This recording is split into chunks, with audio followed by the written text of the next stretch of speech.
Thank you for agreeing to answer our questions. My name is Alyssa Bernstein. I am the director of the Ohio University Institute for Applied and Professional Ethics, and I teach courses on philosophy of law, democracy, and environmental ethics.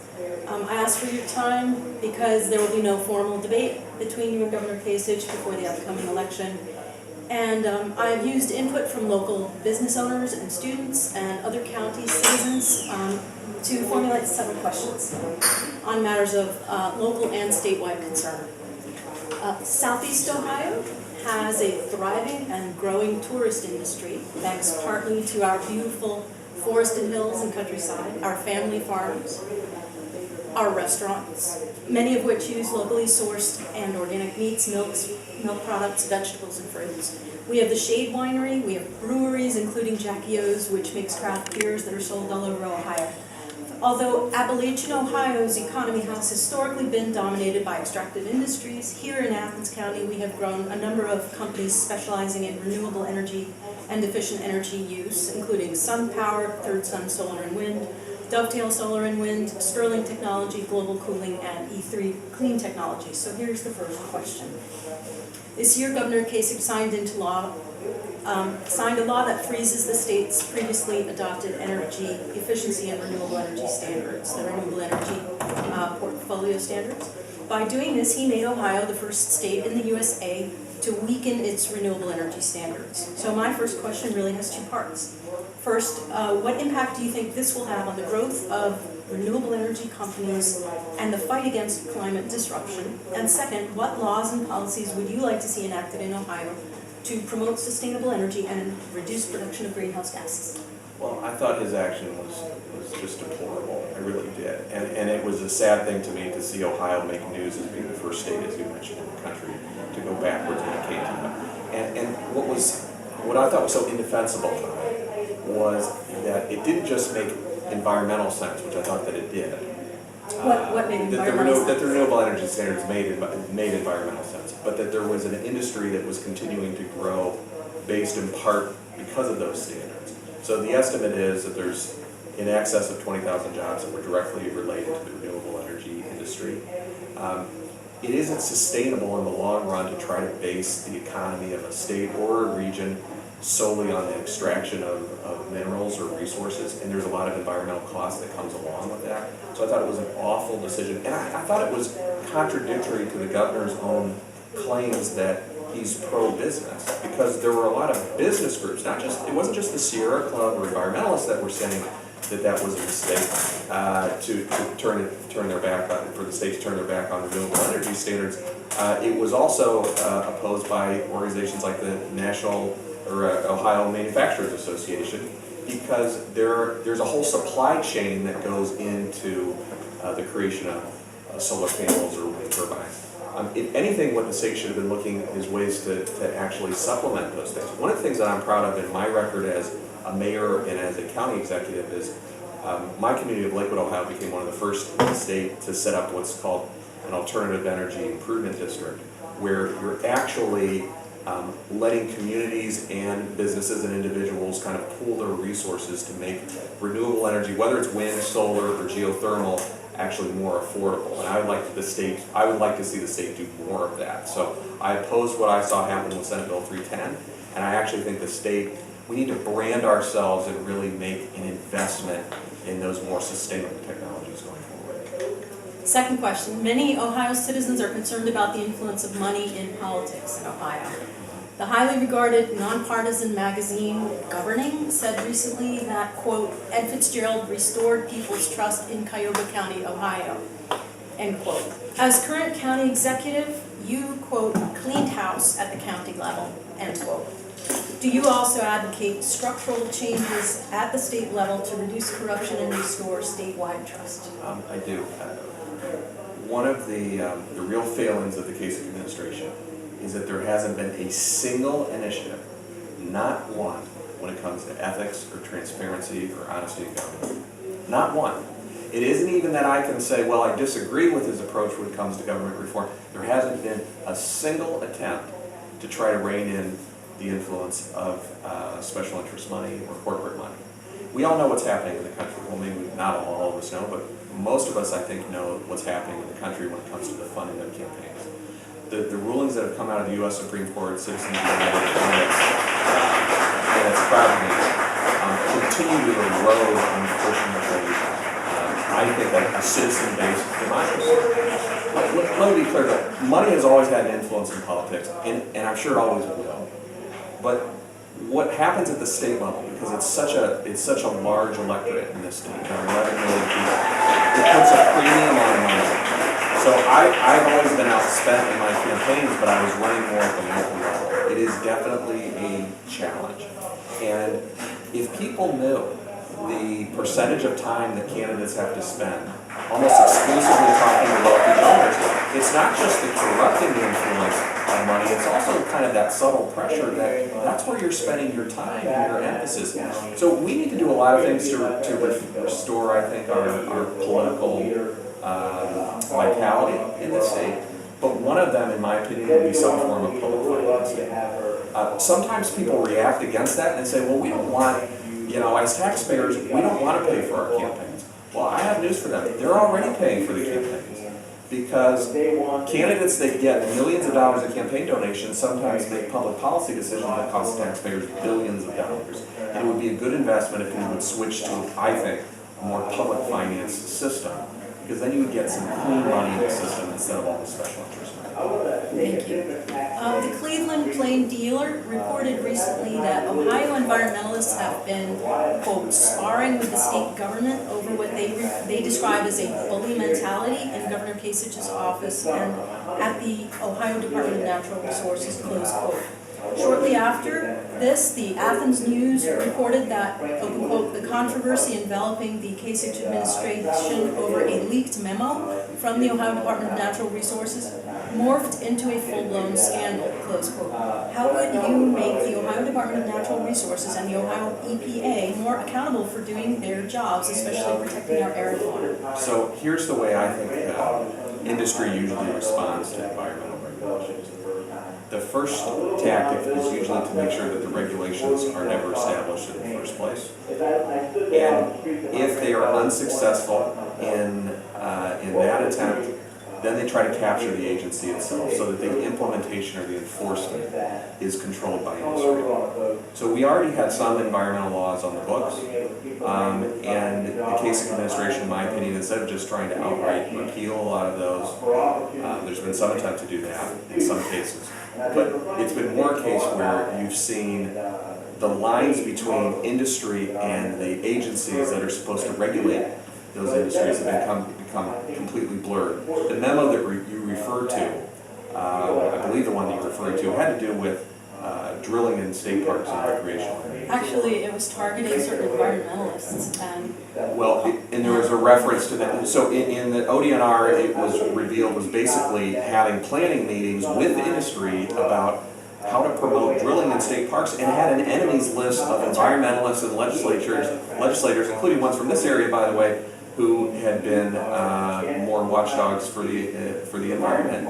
I mean, at that point, you can really see what's happening. You see that the public agencies that are supposed to have the public's health first and foremost among their concerns have been captured, at least partially captured, by industry. By the way, this is not a theory or conspiracy theory.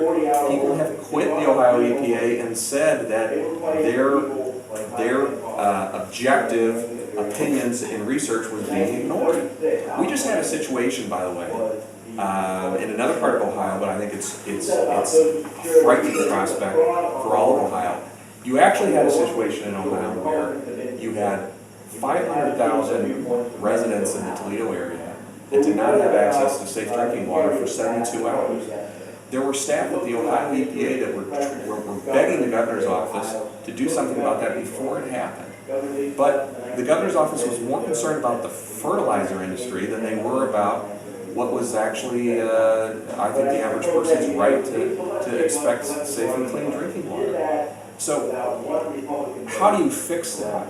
Well, number one is a governor should, in my opinion, veto any pieces of legislation that would weaken any regulations that currently exist. The other thing is you have to do what I try to do in my county, which is you get true professionals that are dedicated to the public interest. It doesn't mean you never negotiate with industry, but you have to have an arm's length relationship with the industry that you're supposed to regulate. It means you have to have very tough revolving door laws, and you've got to make sure that those deliberations about enforcement issues are done out in the open. It is almost a fluke that we even found out about this situation. Luckily, some of those things were recorded on email. How many times has that happened and we didn't get the email and we didn't get the memo? This is a clue that this is happening quite a bit. It is not a surprise to me, because Governor Kasich was pretty clear when he was running for the office. He was contemptuous of renewable energy, and he made, in my opinion, some very explicit deals, especially with the utilities and some of those interests. And unfortunately, collectively, we're now paying the price for it. The Kasich administration has cut funding for public schools, public libraries, food stamps for the poor, and town and village infrastructure maintenance. What are your thoughts about these cutbacks? Will you try to reverse them? I would. I've always said that my two top budget priorities would be, first of all, restoring the over $500 million that has been cut out of K-12 education, and secondly, trying to restore some of that money to local communities. Now, what Governor Kasich has said is that that money that was going to local communities was basically almost like welfare for local communities. It wasn't being wisely spent. Money that is being spent by a local community is a lot of times spent a lot more strategically and a lot more impactfully than money that's spent out of Columbus. So basically you had a wealth transfer from local communities into the state budget. The ironic thing is, for somebody who says he's fiscally conservative, the state budget has gotten bigger, but it's local budgets that have had to make difficult decisions. Now, how has that affected local communities? A lot of local taxes have gone up. A lot of services have been cut. All across the board, everything from heroin treatment to other important social services, to economic development and jobs programs, to police and fire services, to things like street repair. All of those things, and I come out of a local government background as a councilman and as a mayor, those are the things that sometimes really have a real bearing on people's quality of life. And small town Ohio has really been abandoned by this administration. The state government is doing fine, the state bureaucracy is doing okay. Like I said, their budget has gotten bigger, but it's come at a real cost. And we need to restore the traditional balance and the traditional role that state government used to play. Let me just say quickly why that's so important. If the state does not play a role in helping to fund those local services, that means all the communities are on their own. All the school districts are on their own. So some of them will do well because they are wealthy enough and they have a big enough tax base. But for communities that are middle class communities or working class communities or working class school districts, they're the ones that are going to be basically stuck with the bill, and they won't be able to provide the kind of services that are necessary. Cut back to the bone and into the bone. Well, the other thing that Governor Kasich just doesn't understand is they had already made cuts because of the recession and because of the housing crisis and the decline in property values. So to give you an example, when I was mayor of Lakewood, Ohio, I had to lay off 20% of my workforce plus because of the reduction in revenues because of the recession. Then the governor came in after that and cut everybody's local government funding. And it's just kind of ironic because he gives himself credit for balancing the budget. Every governor has balanced the budget. We have a balanced budget amendment. They're required to by law. The question is, how do you do it? And this governor has done it by taking money out of local schools and out of local communities. And actually taking surplus money away from them and then giving away tax cuts at the same time. Tax cuts for the wealthiest people in the state, at least in terms of the actual economic benefit. And so it's really been like a Robin Hood in reverse strategy in the last 4 years. Struggling communities have it even tougher, and the wealthiest people in the state have it better than ever. And those are just the wrong priorities, I think, for the state. Critics of drilling for natural gas or fracking argue that eastern Ohio is being treated as a dumping ground for billions of gallons of toxic and radioactive liquids and tons of solid hazardous wastes. Now there are plans to ship fracking's waste products in barges on the Ohio River, thus risking spills that could contaminate the drinking water of millions of people. Fracking also harms property values, which reduces property tax revenues to local governments. And bankers and insurers are now forbidding mortgage loans and insurance coverage for properties affected by drilling. Defenders of fracking point to royalties and also talk about jobs. What is your position on fracking in Ohio? Again, I think what you're talking about is an outgrowth of the fact that our regulatory bodies have been captured by the industry. There's almost no economic benefit at all to the disposal of the chemicals that are the byproducts of the fracking process. There are plenty of communities that aren't getting any really residual economic benefit of it. They're just being used as a dumping ground. There are plenty of examples in international history or American history or even Ohio history about the way that these companies will treat Ohio if they're allowed to. Perfect example. I was in a county called Morrow County. It's a little bit north of Columbus. It's about an hour north or so of Columbus. And one of the residents there was showing me a history book of Morrow County. It was a picture of a landscape in Morrow County where you could see oil rigs as far as the eye could see. This was a picture that was taken about 100 years ago.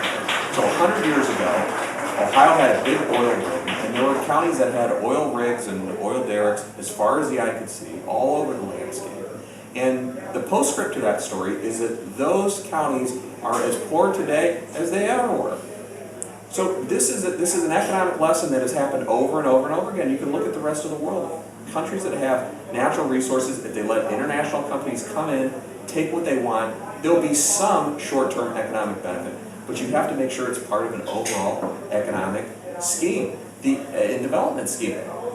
It's not just the environment as well. Exactly. And so you have to make sure that the regulations are appropriate, and also that the revenues are plowed back into the communities where the extraction takes place. And that isn't happening. Because if you listen to what John Kasich has said, he has talked about taxing oil and gas more than it is now. But what he talks about doing is using those funds to fund even more income tax cuts that are overwhelmingly for the benefit of the wealthiest folks in the state. So even people in the eastern part of the state that have resigned themselves to the fact that some fracking is going to take place will usually say, okay, if it's going to happen, number one, we have to absolutely guarantee that the environment is going to be protected because we're living here and we're experiencing it. Number two, we need to be able to share in the actual benefits of it so that you can take whatever revenue you get out of the activity and put it into other types of economic activity. If you don't do that, we'll repeat what we've seen with the coal industry, that it keeps getting more and more invasive to get the materials that they want, and there's very little spin-off benefit from it. So it doesn't even make, it's environmentally problematic and economically it's very temporary, very tepid and short-term economic benefits as well. Thank you so much for your time. Thank you, appreciate the conversation. All right. Cool, thank you very much. I was going to try and ask you further questions, but I decided not to push it. I asked my students to, Oh, is that right? I incorporated some of the questions. Oh, okay.